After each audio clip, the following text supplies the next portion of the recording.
Excuse me? No, don't be afraid, dear. I'm not going to hurt you. Calm down, little one.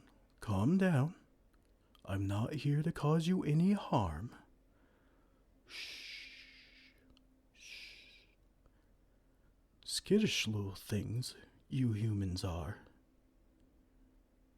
There's no reason to be afraid of me. I understand my size can be intimidating, but I promise I only have good intentions. Now, please, try to ease your trembling. I don't want you to hurt yourself. What's your name, darling? That's a lovely name. Mine is Rimser. It's a pleasure to meet you. Um, I hate to pry, but can you tell me what you're doing out here? Crying all alone in the cold? I want to know because I want to see if I can help you. Why? Why? Because that's what good people do, I suppose. They help each other. I couldn't just leave you outside in this state. Of course, I know I'm a giant. That's a bit difficult not to notice. What does that matter?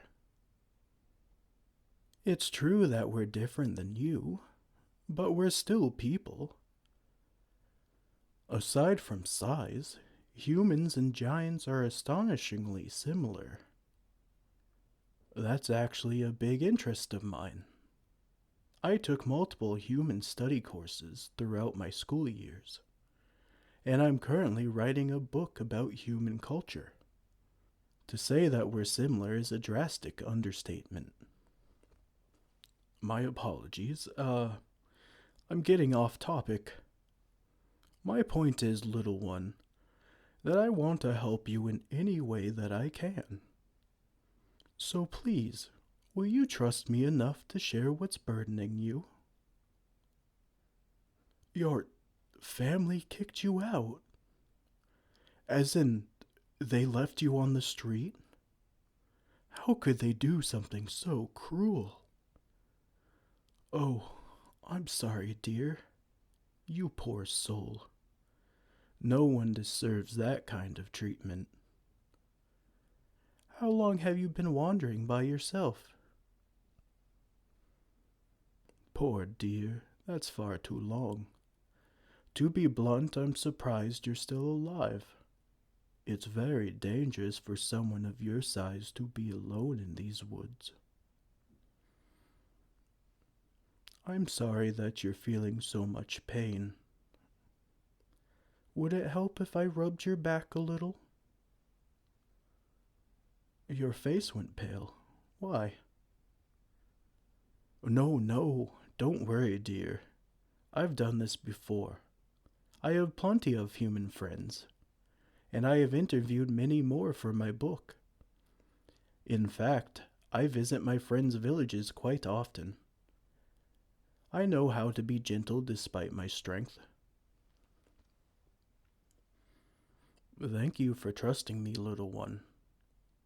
Now I'm just going to get a little closer, and with just one finger I can...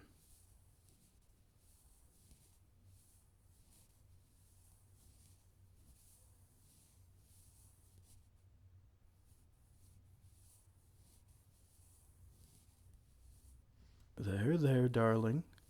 I promise it's all right. Let out your tears. There's nothing to be ashamed of.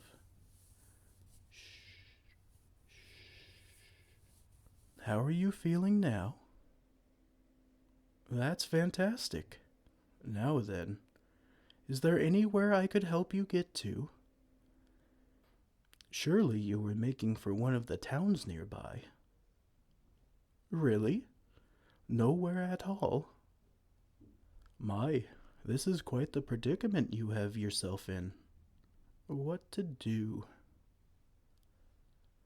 Well, dear, considering the circumstances, I would be willing to let you stay at my home for as long as you need.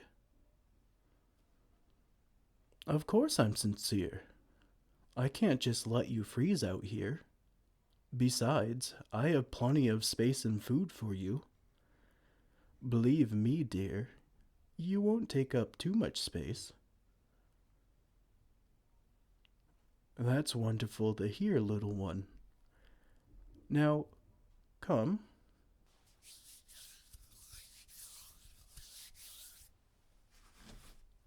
Climb into my hand and I'll take you home. What's wrong, dear? Don't worry. I've carried plenty of humans before, and not once have I dropped any of them. My hands are safe hands. That's it. Take your time if you need to. It's all right. Perfect. Now I'll just slowly lift you up and we can set off. My home isn't too far from here.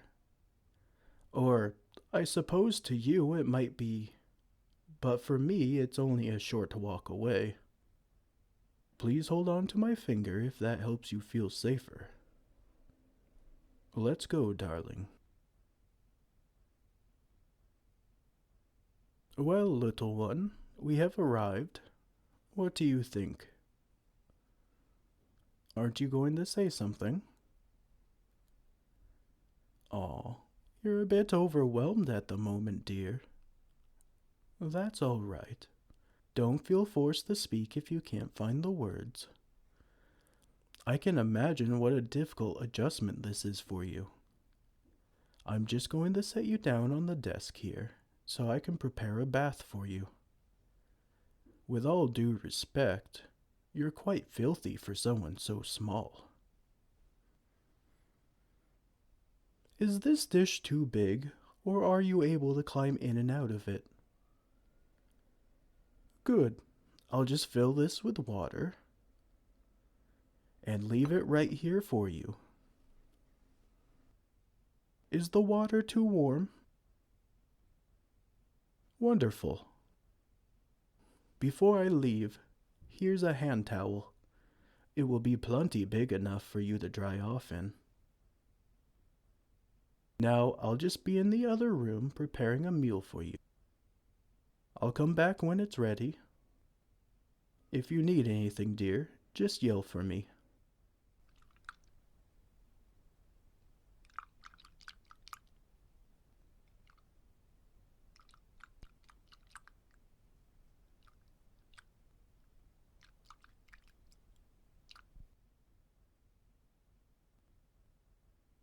Are you finished, little one? Your dinner is ready. Aw, look at you all nice and clean now. How adorable. What can I say? I've always found humans quite cute. I hope that's not too strange of a statement. Your kind are just so small and expressive. Right, dinner. I didn't have time to make anything fancy for you, little one, so I hope this will suffice. I cut up some different fruits and vegetables that I had in the pantry. I wasn't sure exactly what you liked, so I prepared a little bit of everything. By all means, don't feel like you have to eat it all. Even though I've tried to cut them into smaller pieces, they're still quite big compared to what you're used to. You don't need to thank me, dear. I'm just doing what I feel any good Samaritan should do.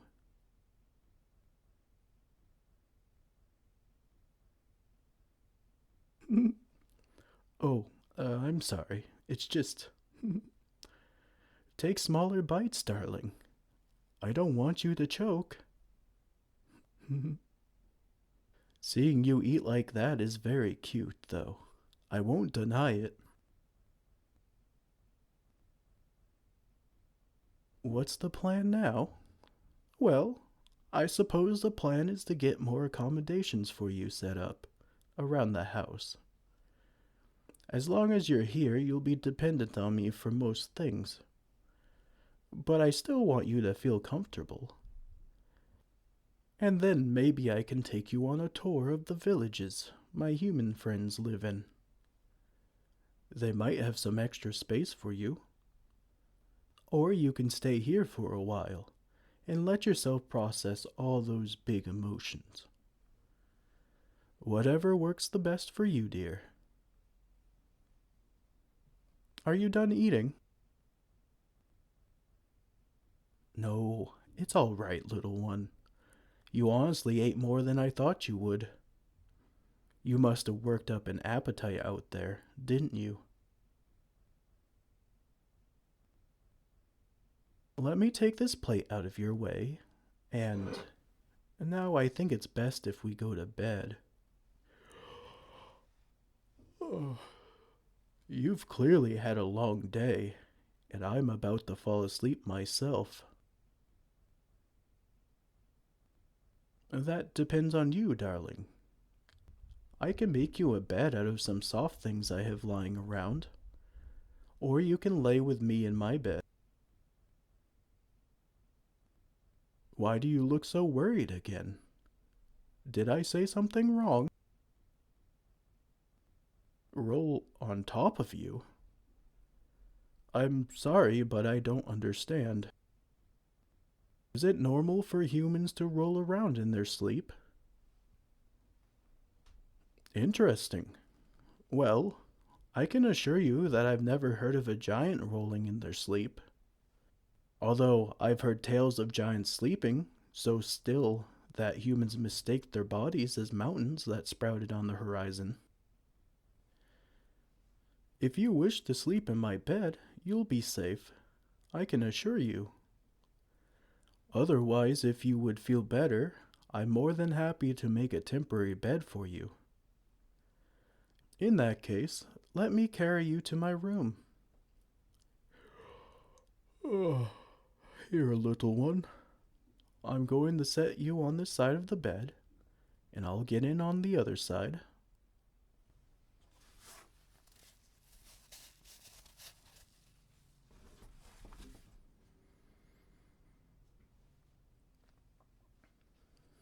What are you still doing over there? Come, cuddle. What's wrong, dear? Do you not want to cuddle? I thought humans loved physical touch. Of course it's all right. I let my other human friends cuddle with me all the time.